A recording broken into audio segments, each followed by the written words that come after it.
A partir de agora, a Timbira apresenta Direito no Ar. Direito no Ar. Fique por dentro dos direitos e deveres do cidadão. Direito no Ar. Na Rádio Timbira.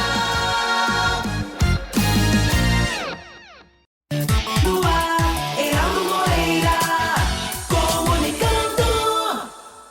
Olá, meus amigos e minhas amigas do Direito no Ar, programa que é fruto da parceria entre a Rádio Timbira, a Associação dos Magistrados do Maranhão e o Instituto Mérito. A Rádio Timbira, você sabe, é a emissora oficial do Estado do Maranhão, sendo vinculada à Secretaria de Comunicação Social, cujo secretário é o jornalista Ricardo Capelli. O diretor-geral da Timbira é o também jornalista Robson Paes. A Associação dos Magistrados do Maranhão é presidida pelo juiz Olídice Barros e tem como diretora de comunicação a juíza Marcela Lobo. O Instituto Mérito divulga em seu perfil no Instagram eventos acadêmicos e humor jurídico. Os eventos servem para aqueles que precisam de certificados de atividades complementares para fins de graduação. Lembramos que o Direito no Ar é gravado e sempre tem, em seu primeiro bloco, entrevistados falando sobre um determinado tema de interesse dos nossos teleouvintes. Hoje, 26 de novembro de 2022, iremos tratar aqui na gravação do programa Direito no Ar do papel do judiciário no Estado Democrático de Direito. E para isso a gente tem o privilégio de contar com nada mais e nada menos com a presença do desembargador Gervásio Santos. Desembargador, muito grato por ter disponibilizado um tempo para a gente. Eu sei que a sua agenda é apertadíssima, mas o tema eu acho que acabou lhe movendo para abrir esse espaço na sua agenda. Só que, tradicionalmente, desembargador, antes da gente tratar do tema, como é a sua primeira entrevista ao programa, a gente sempre procura conhecer um pouquinho da pessoa do entrevistado, porque certamente a sua história vai ser inspiradora para outras pessoas que estão acompanhando o programa nesse momento. Então, por gentileza, desembargador Gervásio, por que o senhor escolheu a carreira da magistratura? Bem, Heraldo, primeiro é um prazer estar aqui a convite da Rádio Timbira, do Instituto Mérito, da Associação dos Magistrados. Eu completo agora, no mês de dezembro, 31 anos de magistratura. E a magistratura, na minha vida, ela aconteceu em face de alguns fatores de ordem pessoal. Eu não tinha, quando nos bancos escolares, na universidade, eu, a princípio, não pensava na magistratura. A princípio, pensava apenas em advogar. E a magistratura surgiu naturalmente pela possibilidade, após sair da magistratura, de vislumbrar a possibilidade de tentar fazer um trabalho que pudesse se aproximar daquilo que a gente tem ideia como justiça, né? Um trabalho em que tenha como alvo final, como objetivo final, servir ao público propriamente. Então, foi basicamente, ou seja, não foi algo elaborado. Então, 31 anos de magistratura, nesses 31 anos de magistratura, eu passei uma parte no interior do Estado, comarcas do interior do Estado, entre as quais destaco a comarca de Imperatriz, que para mim foi uma grande escola.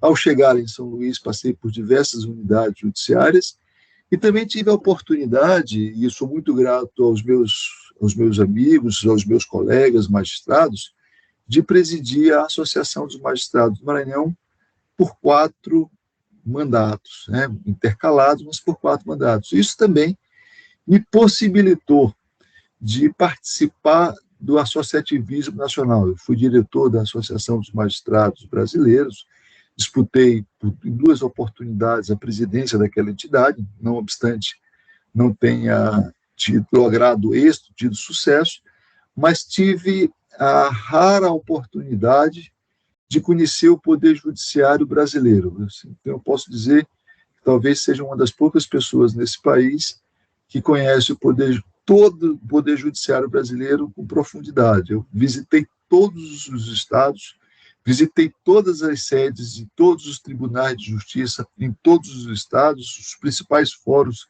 desses estados, e isso me dá uma dimensão, uma compreensão da figura completa do Poder Judiciário do Estado, não só do Maranhão, mas do Brasil como um todo.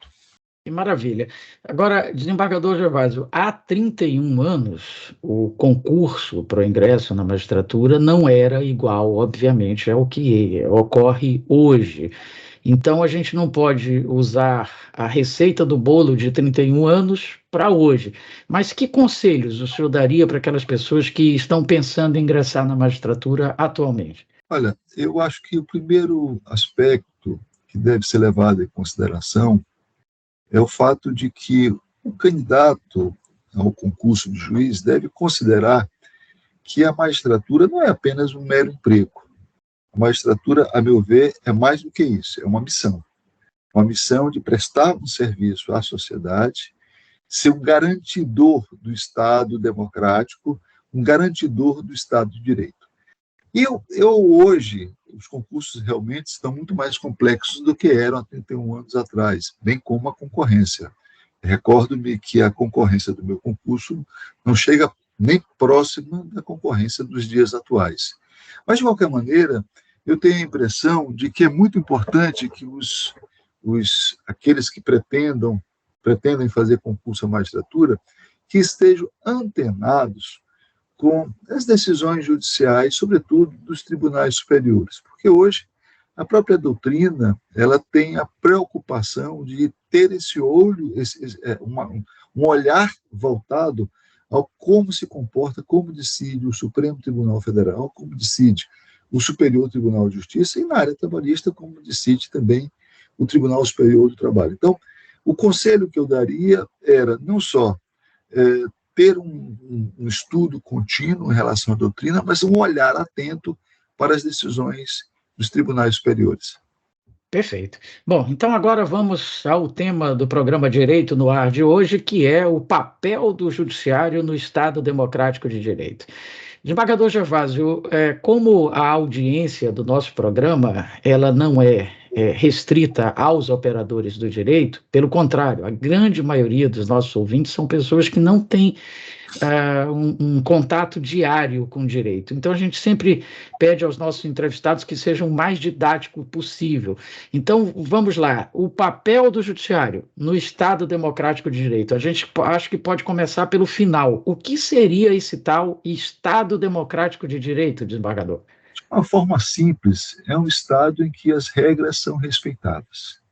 As regras são elaboradas seguindo um processo legislativo legítimo, e uma vez elaboradas e passando a vigorar, essas regras são respeitadas. Então, respeitar as regras, viver num espaço, num local em que as regras são respeitadas, traduzindo de uma forma mais simplificada, é o que se podemos chamar de um Estado de Direito, que a gente sabe quais são as consequências dos nossos comportamentos, do comportamento que se tem. Basicamente é isso. É viver em um local onde as regras são respeitadas, bem como essas regras são fixadas de uma forma orgânica. Basicamente isso. Perfeito. E o papel do judiciário nisso tudo, desembargador? Aí é que está. A primeira coisa que a gente tem que lembrar é o seguinte, de que o juiz, o tribunal, o Supremo Tribunal Federal, nós, magistrados, não agimos de ofício. Ou seja, não há a hipótese em que se verifique uma situação que haja algum tipo de equívoco, haja algum tipo de desrespeito à regra, que o magistrado adote alguma providência de ofício. Não existe essa possibilidade em nosso sistema. A atuação do judiciário, a atuação do magistrado, necessariamente há que ser provocada. Há que ser provocada pelo cidadão, há que ser provocada por instituições, há que ser provocada por empresas, há que ser provocada pelo órgão ministerial, ela necessita ser provocada. Então, de maneira que é muito importante que o nosso ouvinte, que a pessoa que esteja nos ouvindo, ela tenha a compreensão de que, quando há uma decisão judicial, é porque aquela decisão judicial só foi tomada porque existe um processo, existe um procedimento. E este procedimento, este processo, ele foi instaurado a pedido de alguém. De maneira que não há, muitas das vezes, pela leitura dos jornais, do noticiário, há uma impressão de que o desembargador, o ministro, o juiz, tomou uma decisão como se aquela decisão tivesse sido tomada por livre determinação. Não, ele foi provocado, e ao ser provocado, ele toma aquela decisão. Então, essa é a primeira coisa que é importante se ter em mente. A segunda é de que o magistrado, quando provocado, ele passa a ter a liberdade de proferir uma decisão. E essa decisão, naturalmente, ela tem como parâmetro as normas vigentes no país, a Constituição Federal, que é a maior delas. E, evidentemente, que a forma de interpretar as leis ou a própria Constituição, ela pode mudar de magistrado para magistrado, mas o parâmetro, que é essa estrutura legal, é sempre o mesmo. E aí é que está a beleza do Estado democrático de direito e da própria democracia. É que, em uma democracia, o magistrado tem a liberdade de acordo com a sua convicção jurídica, dar a interpretação à Constituição ou às leis, de acordo com a sua livre interpretação. Só eu costumo dizer que Estado democrático, democracia e magistratura independente, poder judiciário independente, são faces de uma mesma moeda. Só há democracia quando há judiciário independente. E só há judiciário independente quando há democracia. Portanto, é essencial que as pessoas entendam que quando há uma decisão, que ainda que elas não gostem, ou ainda que elas não concordem, aquela decisão ela não foi tomada de uma forma aleatória. Ela foi tomada porque houve um pedido, porque houve uma interpretação da Constituição ou de uma legislação, e a partir daí é proferida uma decisão. Perfeito, eu acho que ficou muito claro como é que funciona isso. Agora, o problema, desembargador Gervásio, é que hoje a atuação do Poder Judiciário ela acaba sendo questionada de forma absurdamente equivocada, porque a forma como são publicadas as coisas, né? A gente vive num mundo hoje de muitas publicações enganosas, falsas, mentirosas, e aí acabam distorcendo, né, as decisões, a atuação. Como é que o senhor se vê diante disso, ainda mais sendo um magistrado extremamente respeitado durante toda a sua carreira? Eu tenho a impressão que isso lhe causa um incômodo muito grande. A gente tem que compreender, né, que nós vivemos numa sociedade hoje líquida, em que a informação ela é consumida com muita rapidez. E, muitas das vezes, aquela informação é uma informação equivocada, é uma informação falsa. Isso, o recente processo eleitoral demonstrou com muita clareza. Mas o que vem sendo constantemente debatido e dito nos meios de imprensa, nas redes sociais, é algo que, a meu ver, é absolutamente equivocado, porque não há uma compreensão. A gente sabe que nós temos, a Constituição estabelece 3 poderes, o executivo, o legislativo e o judiciário, que são poderes que se limitam entre si. Todavia, o poder judiciário trata-se de um poder em que, diferente do executivo e diferente do legislativo, quando ele é chamado, ele simplesmente não tem condições de se omitir. Isso, em juridiquês, em juridiquês, é chamado non liquet. Tá? O que significa dizer que o juiz, quando provocado, o tribunal, quando provocado, o Supremo Tribunal Federal, quando provocado, ele não pode simplesmente dizer assim, olha, este fato eu não julgo, este fato não me cabe, esta situação é uma situação que não me compete. Não pode. Ele não pode simplesmente dizer isso, ele necessita dar uma decisão ainda que seja uma decisão indeferindo ou deferindo, mas ele precisa dar uma decisão. E o que é que acontece? Diante de uma polarização política muito forte e diante de uma dificuldade das forças políticas se harmonizarem entre si, resolverem os seus problemas e os impasses, é muito comum. É muito comum que os impasses que ocorram no âmbito do Legislativo, sobretudo do Congresso Nacional, aquele que perde, ou aquele que se mostra insatisfeito, ou aquele que tem uma discordância, ainda que seja uma discordância razoável, ele judicializa a questão. É a judicialização da política, um termo que se tem utilizado muito. E a hora que se judicializa a questão, se leva ao Poder Judiciário, o Poder Judiciário não pode simplesmente dizer assim, olha, isso não me cabe, ele tem que proferir uma decisão. Então fica parecendo de que o Judiciário intervém no Congresso Nacional ou intervém na atuação do Executivo, por moto próprio, ou seja, de forma aleatória. Mas, na verdade, não. Na verdade, só há uma intervenção do Poder Judiciário, ou seja, só há uma manifestação do Poder Judiciário quando os conflitos no âmbito do Legislativo não são resolvidos no âmbito do Legislativo e algum parlamentar leva esse conflito ao Supremo Tribunal Federal. A mesma coisa acontece no âmbito do Executivo. Se o Executivo se omite de adotar alguma providência que, por lei, ele se encontra obrigado a fazê-lo, ou dar uma interpretação, uma legislação que não se coaduna com aquilo que se entende de forma adequada, é natural que alguém possa levar essa questão, os legitimados possam levar essa questão ao Supremo Tribunal Federal, e aí o Supremo terá que tomar essa decisão, que vai influenciar naturalmente na atuação do Executivo e na atuação do Legislativo. Mas isso faz parte daquele sistema que se chama check and balances, ou seja, um sistema de checagem e de balanceamento entre os poderes. Por outro lado, se nós pararmos para pensar, quem nomeia o ministro do Supremo Tribunal Federal é o presidente da República. E essa nomeação ela precisa ser chancelada pelo Congresso Nacional. A mesma coisa em relação aos tribunais superiores. Então, é absolutamente normal essa atuação e essa interação entre os poderes.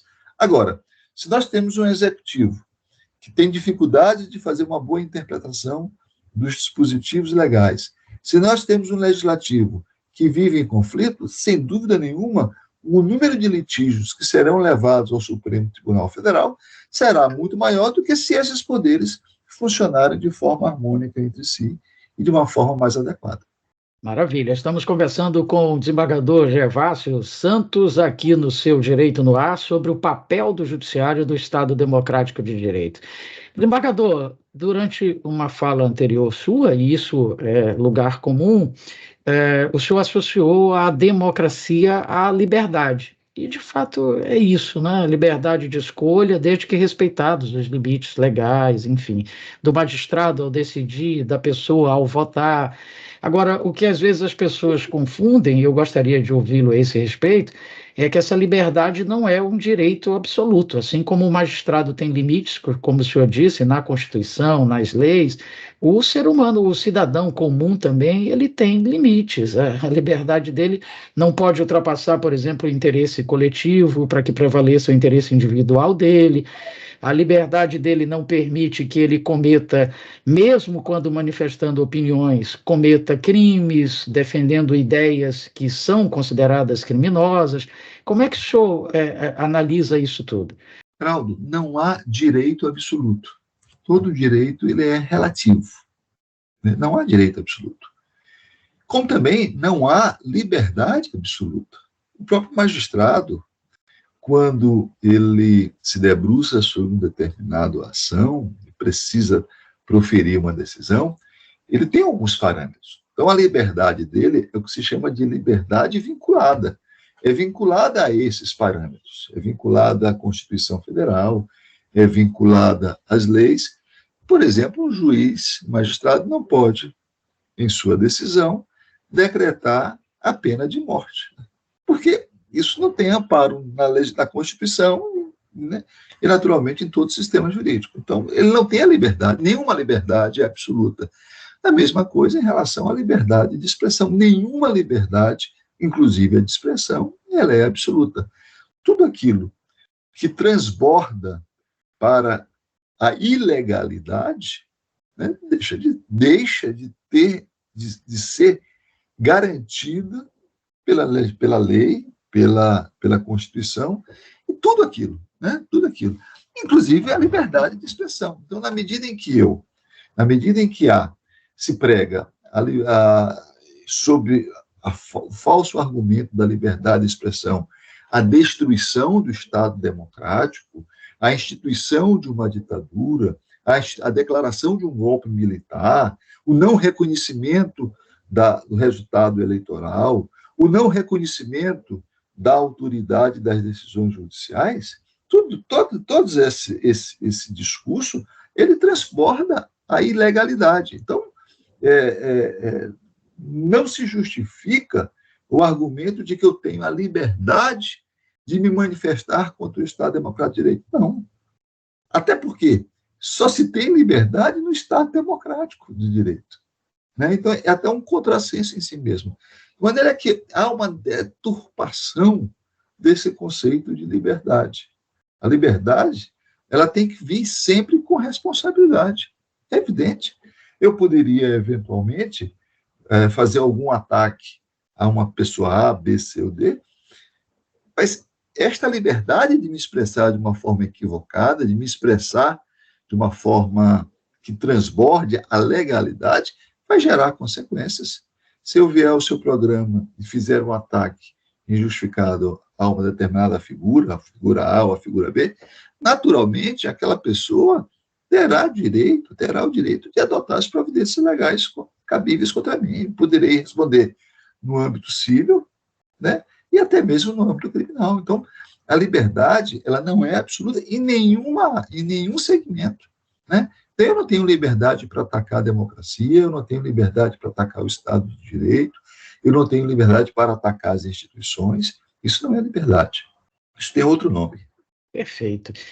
Desembargador Gervásio, o fundamento para o questionamento do resultado das últimas eleições, pelo que a gente tem percebido nos discursos que estão postos, é a fragilidade do sistema de urnas eletrônicas. O senhor viveu as duas realidades nesses 31 anos de magistratura.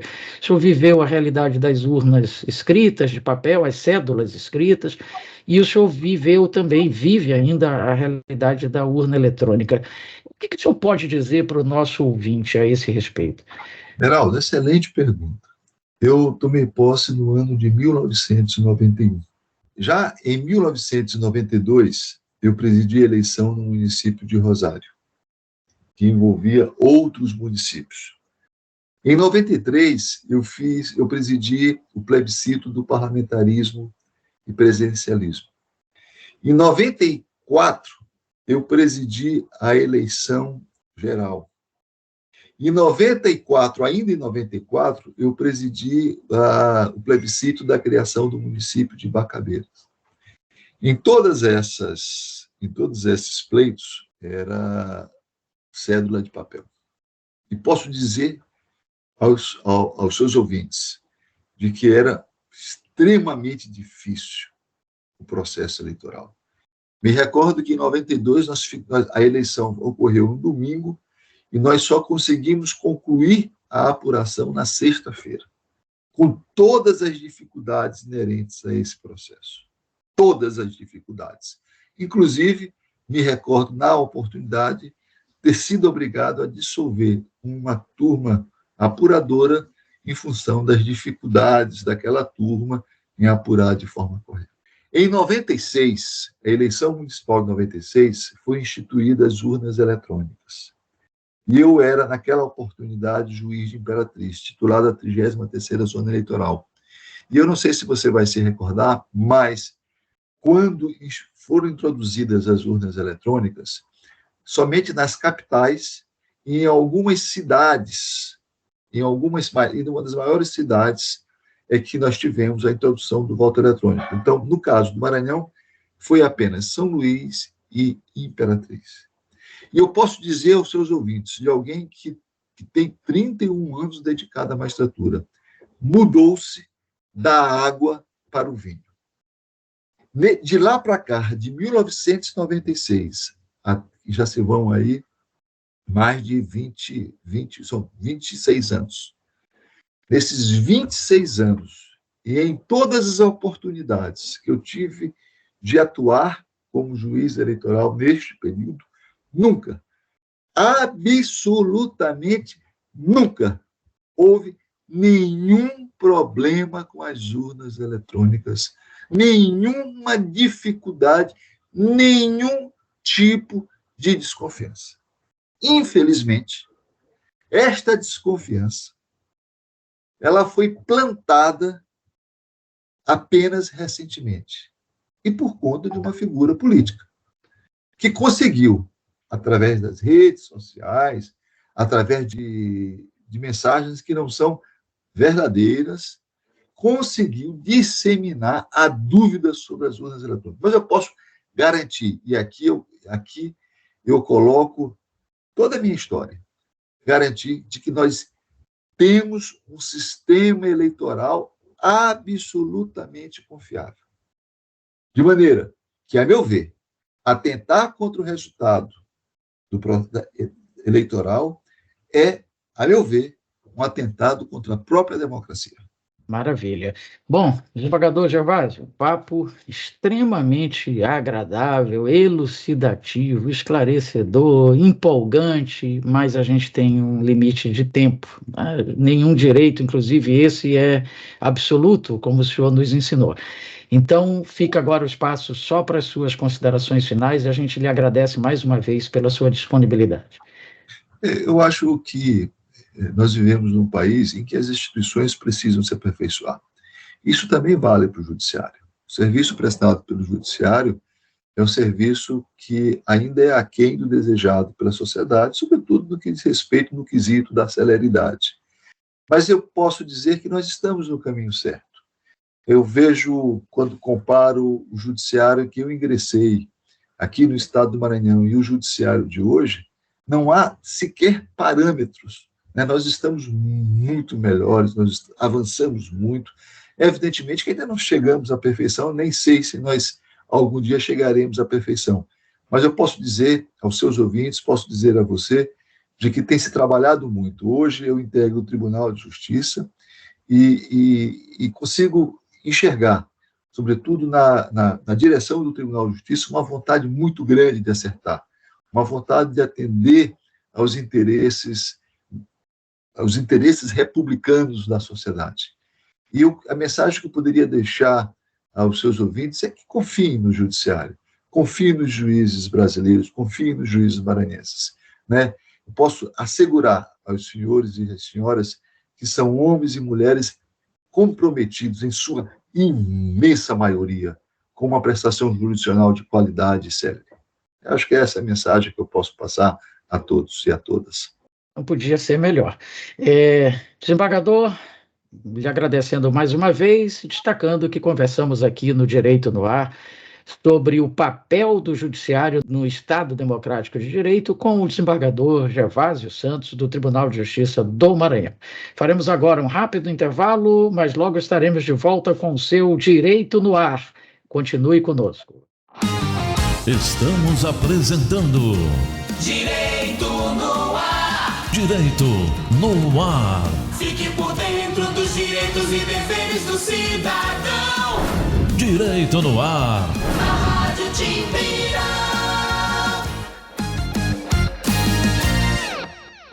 Uma mentira repetida 1000 vezes vira verdade? Não! É falso que o Supremo tenha tirado poderes do presidente da República de atuar na pandemia. É verdadeiro que o STF decidiu que União, estados e prefeituras tinham que atuar juntos, com medidas para proteger a população. Não espalhe fake news. Compartilhe as verdades do STF. youtube.com/TV Timbira. Acesse e acompanhe a programação da Nova 1290. @Rádio Timbira, no Facebook, Twitter e Instagram. É a nova 1290 no seu computador ou smartphone. Estamos de volta. Direito no ar. Direito no ar. Fique por dentro dos direitos e deveres do cidadão. Direito no ar. Na Rádio Timbira.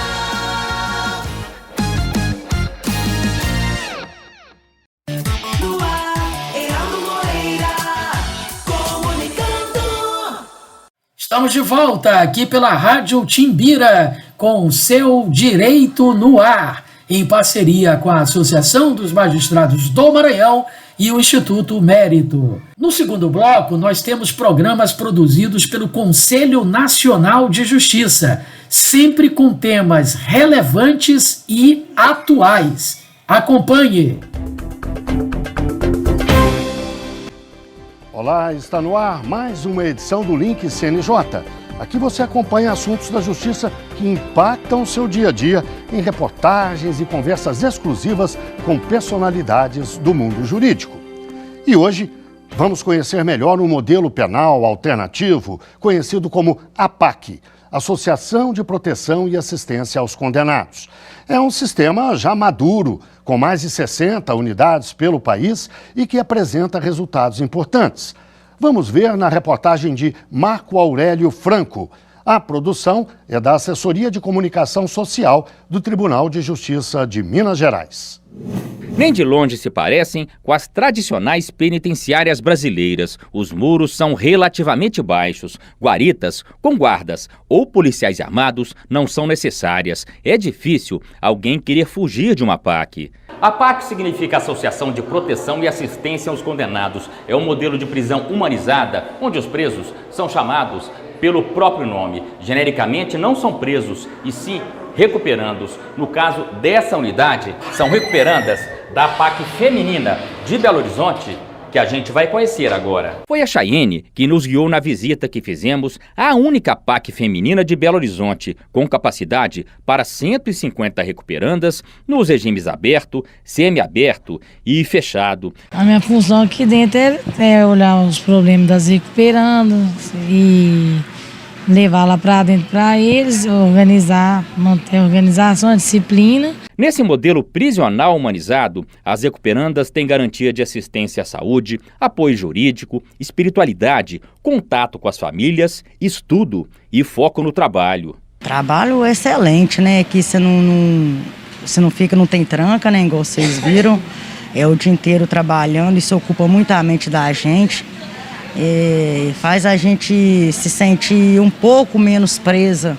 Já aprendi a costurar, já aprendi a fazer bolsas, faço, já tem as bolsinhas necessárias que a gente faz aqui. O modelo tem um resultado expressivo nos índices de reincidência, enquanto no sistema penal tradicional a média é de 80%, nas APACs, menos de 14% dos recuperandos voltam a cometer crimes. Cada preso recuperado é um bandido a menos na rua. Cada traficante recuperado é alguém que vai deixar de vender drogas nas portas das escolas, que vai deixar de destruir famílias. O Valdeci trabalhou de perto com o jornalista Mário Toboni, que em 1972, depois de visitar a cadeia pública de Humaitá, no interior de São Paulo, idealizou as APACs com 12 princípios básicos. Tais como a participação da comunidade, o recuperando ajudando o recuperando, a família do preso, a família da vítima, a valorização humana, o trabalho, a espiritualidade, a assistência jurídica, assistência à saúde, o mérito, a jornada de libertação com Cristo, a jornada o centro de reintegração social, o voluntariado, enfim, quando esses 12 elementos eles são aplicados de modo harmônico, eles vão produzir resultados. Resultados percebidos nas 47 APACs de Minas Gerais, estado pioneiro na aplicação do modelo. Em todo o Brasil, são 64 unidades. Quando entendem o que é proposto aqui, as pessoas passam a abraçar e ter uma outra visão do que é uma APAC, que não é um local de spa, não é um hotel de luxo, né? Muitos críticos pensam nisso, né? Mas muitos às vezes nem sabem que existem celas, há um regime fechado, há uma incomunicabilidade, o preso é trabalhado para o cumprimento da sua pena, mas só que não só isso, né? Há outra vertente que é prevista na Lei de Execução Penal, que é a ressocialização do ser humano.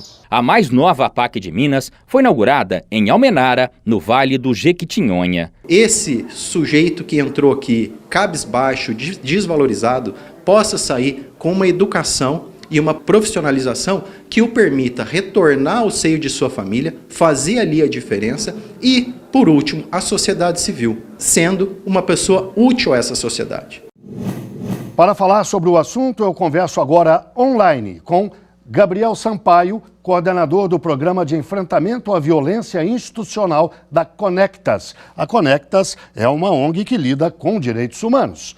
Conversamos ainda com Tatiana Faria, diretora-geral da Fraternidade Brasileira de Assistência aos Condenados. A Fraternidade é a entidade que coordena as APACs, o funcionamento das APACs pelo país. E conversamos também com Maicon Vilaça, presidente da Comissão de Assuntos Penitenciários da OAB Minas Gerais. Muito obrigado a vocês três pela participação aqui no Link CNJ. Eu começo com uma pergunta para a Tatiana. Tatiana, o país tem 64 APACs. Por que não tem muito mais do que isso, já que é uma experiência de sucesso? Nós temos hoje 64 APACs funcionando no país. Aqui em Minas Gerais estão 75% das nossas unidades. Tem 47 unidades aqui funcionando em Minas Gerais, 9 no Maranhão, mais Paraná, Rio Grande do Sul, Espírito Santo e Rondônia. Então, nós temos 7 estados que já aplicam essa metodologia com capacidade de atendimento a 6.400 presos hoje. Em virtude do tamanho da população carcerária no Brasil, a proposta ainda é um pouco muito tímida, né? Representa uma porcentagem ainda muito pequena, se considerados mais de 900 mil presos no Brasil. Mas a APAC, ela caminha, embora hoje bastante fortalecida, com instrumento normativo, inclusive a nível federal, do Conselho Nacional de Política Criminal e Penitenciária. Há uma resolução do CNPCP de 2019 que recomenda que a APAC seja adotada como política pública de execução penal no país.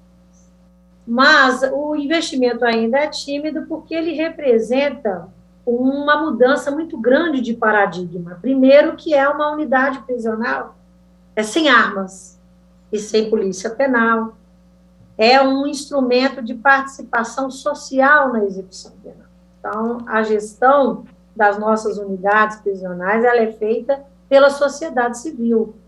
Ela não tem uma polícia repressiva, a polícia penal, que normalmente, né, que tem essa atribuição, inclusive constitucional, de administrar as prisões. As APACs, elas são administradas pela sociedade civil, em regime de mútua cooperação com a administração pública, as secretarias que normalmente administram o sistema prisional, e, obviamente, fiscalizada por todos os órgãos de controle, todos os órgãos de execução penal, Poder Judiciário, Ministério Público, tribunais de contas, né, inúmeras atividades de controle. Então, ela representa esse paradigma, e por representar esse rompimento grande de paradigma, existem muitos preconceitos acerca do projeto, né, de que não é uma prisão, né, se trata ali de um hotel de luxo para presos, né, a APAC a gente quer sempre nas nossas manifestações desmistificar isso. A APAC é, sim, uma unidade prisional com todas as condições de segurança que a lei exige, que as normativas do CNPCP exigem. Tem grade, tem regime fechado, tem grade, tem algema, tem cadeado. Então, é uma prisão, mas que tem uma gestão específica e traz o preso como protagonista do processo. O preso é corresponsável pela administração da prisão, pelo seu processo de recuperação de pena, pela disciplina e pela segurança. Então, ao longo das nossas manifestações aqui, vamos buscar demonstrar um pouco mais. Então, como há um rompimento de paradigma grande, é um trabalho muito grande convencer a comunidade a assumir o preso como uma questão social, a permitir que políticas públicas sejam desenvolvidas para a questão prisional, convencer a sociedade de que presos recuperados, transformados em cidadãos, é um fator de proteção social, porque existe aquele sentimento sempre de vingança, né, da sociedade apenas referente ao preso, e convencer as autoridades, as administrações públicas a adotar essa política pública, mas, embora ainda muito tímida, temos conseguido avançar por causa dos resultados positivos que temos apresentado no custo da manutenção do preso, que é bastante reduzido, nos índices de reincidência, que são reduzidos. Então, temos conseguido convencer e avançar, e existem muitas políticas de expansão dessa proposta no país. Michael, na sua experiência de lidar com o sistema penal, o que você diria que é mais importante em termos de diferença entre o trabalho que a APAC ou as APACs fazem e o que o sistema tradicional faz? Qual é a principal ou as principais diferenças? O nosso sistema hoje, o cárcere como ele é levado, uma superlotação carcerária impede uma eficiência ali. O nosso cárcere hoje tem as mesmas barras de cela que tem na APAC, tem o mesmo sistema progressivo que tem na APAC, que o sistema nosso, saímos do regime fechado para o semiaberto e para aberto, desde que alcançados objetivos ali, critérios objetivos e critérios subjetivos. E uma boa parte do cumprimento da pena com um bom comportamento carcerário. Isso demonstra o quê? A nova reeducação daquele indivíduo privado de liberdade. Ou seja, aquele IPL que passa por um sistema progressivo, ele é colocado em liberdade. A APAC também faz isso, e a APAC faz de forma muito mais humanizada e, sobretudo, com o poder da autodisciplina, diferentemente do sistema convencional, do sistema prisional, que tenta se trabalhar uma autodisciplina, mas não consegue ser trabalhada, uma vez que trata-se ali de um sistema muito rigoroso de cumprimento de pena, uma disciplina um pouco mais diferenciada do que a APAC tem, o respeito àquele indivíduo que está ali privado de liberdade. Gabriel, do ponto de vista dos direitos humanos, quais são os resultados da APAC? Qual é a sua avaliação? Inicialmente, é importante reforçar que o Brasil ainda vive um estado inconstitucional de coisas no sistema penitenciário. E isso exige mudanças radicais no atual modelo de gestão desse estado de coisas constitucional, de gestão que implica desde a política criminal que é hoje aplicada e que tem gerado a superlotação e, especialmente, lidar de forma mais efetiva em relação ao ambiente prisional. Criação de vagas da forma que tem ocorrido nos últimos anos tem se dado de forma violadora aos direitos humanos e o país ainda não conseguiu construir a prioridade necessária para esse debate. Experiências que valorizam o papel da sociedade civil, experiências que também destacam esse novo tom em relação à disciplina ou reforçam a autodisciplina, sempre são bem-vindos. Mas é sempre importante destacar o fenômeno na sua estrutura, o fenômeno no quanto ele é estrutural e o quanto o Estado precisa se apropriar da busca de soluções.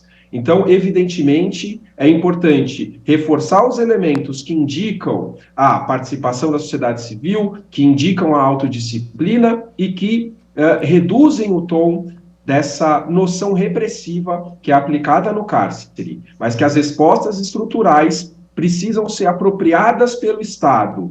O Estado precisa lidar com todos os perfis de pessoas presas e estabelecer uma solução para o caso concreto, que também passa, para além do ambiente prisional, pela discussão da política criminal. Política criminal hoje, que ainda reproduz conceitos absolutamente inadequados do ponto de vista dos direitos e garantias fundamentais, como a legislação de drogas nos traz, como o excesso de prisões provisórias que ocorre no país, e a falta de controle em relação à própria violência institucional, que poderia ser enfrentada, por exemplo, com as audiências de custódia ocorridas de forma presencial em todo o país. E, Tatiana, e o que falta para que as APACs tenham maior presença no território brasileiro, tanto em número de unidades quanto na distribuição dentro do país? Faltam recursos, por exemplo? Falta envolvimento da comunidade? O que seria? A nossa visão, falta realmente ampliar os arranjos institucionais a nível nacional que temos nos estados onde temos as experiências de APAC.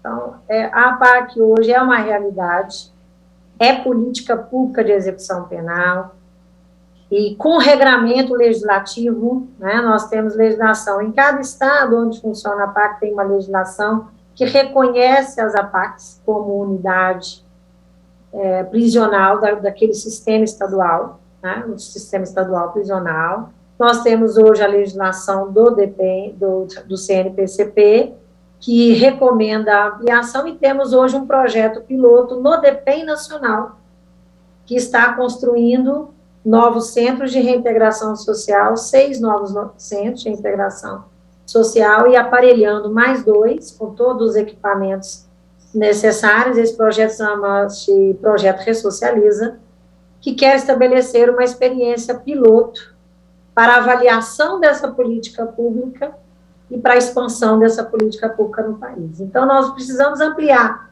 aquilo que foi feito a nível estadual, porque uma política pública não se estabelece somente com a organização da sociedade civil, precisa ter o envolvimento na questão prisional dos arranjos com o Poder Judiciário, Ministério Público, o Poder Executivo, Legislativo. Então, nós precisamos ampliar esses arranjos institucionais nos demais estados e a nível da União. E nós temos aí buscado, estamos conseguindo convencer, né, as administrações públicas, que nós já temos parceria de que é um custo bem mais reduzido, tanto para a construção, quanto para manutenção. Hoje as APACs gastam, em média, no país, R$ 1.400 para manter um preso num centro de reintegração social.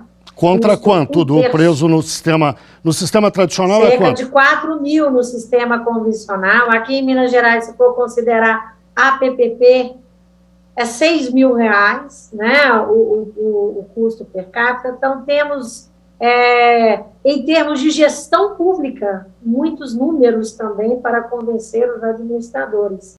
Maicon, eu vi que você assentiu com a cabeça quando a Tatiana falou da necessidade de arranjos institucionais.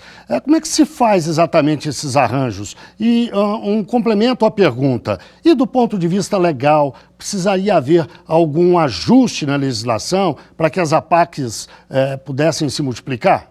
E esses diálogos devem ser intensificados com um fórum permanente para se realmente discutir políticas penitenciárias.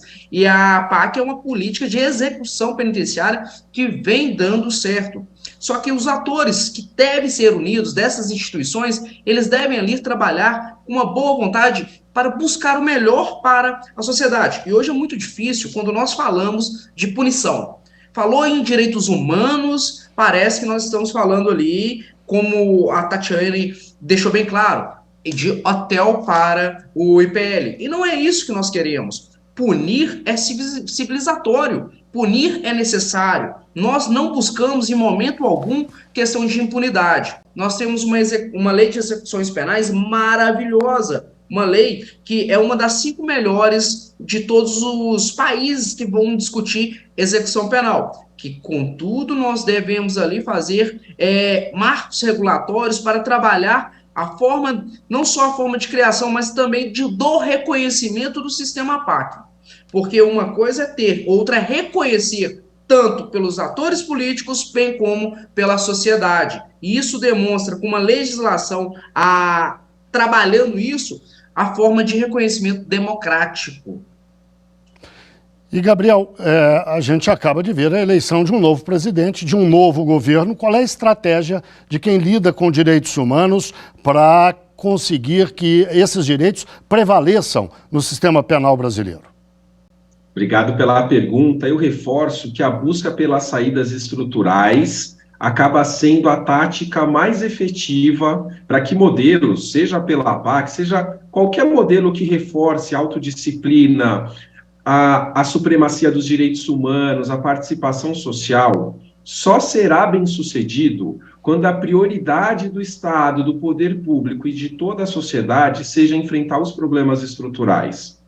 Por mais que um bom sistema se desenvolva com esses problemas estruturais que nós estamos observando, nós vamos enxugar gelo, não chegaremos às respostas mais adequadas. O Estado vai continuar gastando R$4.000 por pessoa presa para violar os seus direitos humanos cotidianamente.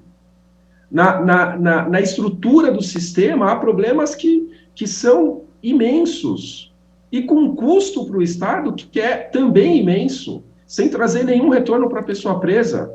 As pessoas presas que hoje têm os direitos mais elementares violados, de saúde, de educação, de direito ao voto, de assistência, de acesso à família. As pessoas presas têm dificuldade a ter acesso à família. Que tipo de reinserção social será possível num sistema que continua tendo esses problemas estruturais? E que, para conseguir ter um sistema, uma outra política pública, vai se basear em algum tipo de seleção de pessoas presas, o que vai determinar o critério de que algumas tenham direitos humanos respeitados e outras não? Então, a expectativa é que haja discussão estrutural e que nós possamos apostar nesse ciclo que nós estamos vivendo, um debate sincero com a sociedade, em que os direitos humanos não sejam uma pauta a ser escondida, em que as pessoas realmente ponderem se é isso que esperam do seu processo civilizatório, se nós vamos tratar as pessoas presas como seres humanos, dignas dos direitos que estão na Constituição, se nós vamos responsabilizar o Estado pelo cumprimento da lei, ou se nós vamos continuar a tratar esse problema ou esse tema como um assunto de menor importância e se nós vamos assumir a responsabilidade de violações sistemáticas de direitos humanos. Bem, chegamos ao fim da nossa entrevista. Eu agradeço muito a participação de vocês três.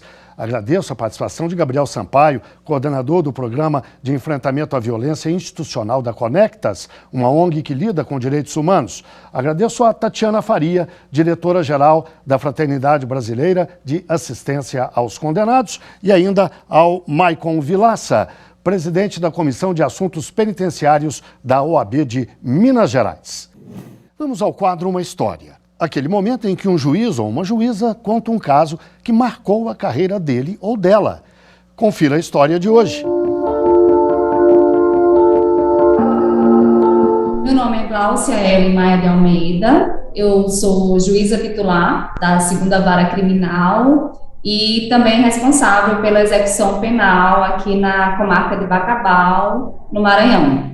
Minha história com a APAC, ela se passou na pandemia, quando fechamos um projeto com a ONG italiana AVSE, e o projeto, inclusive, ele até ganhou vários prêmios, e se chamava Humanizar a Pena, Promover a Vida.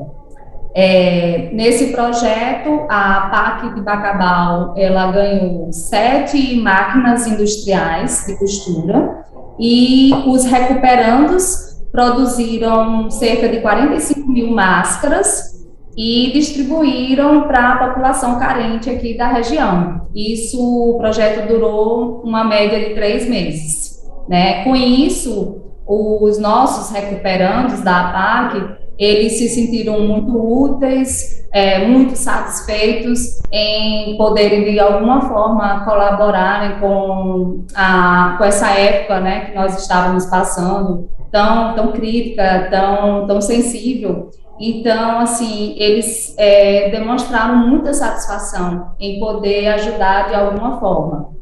E, individualmente, né, no processo de execução penal, cada um teve a remissão da pena, né, que é um benefício pelos dias trabalhados.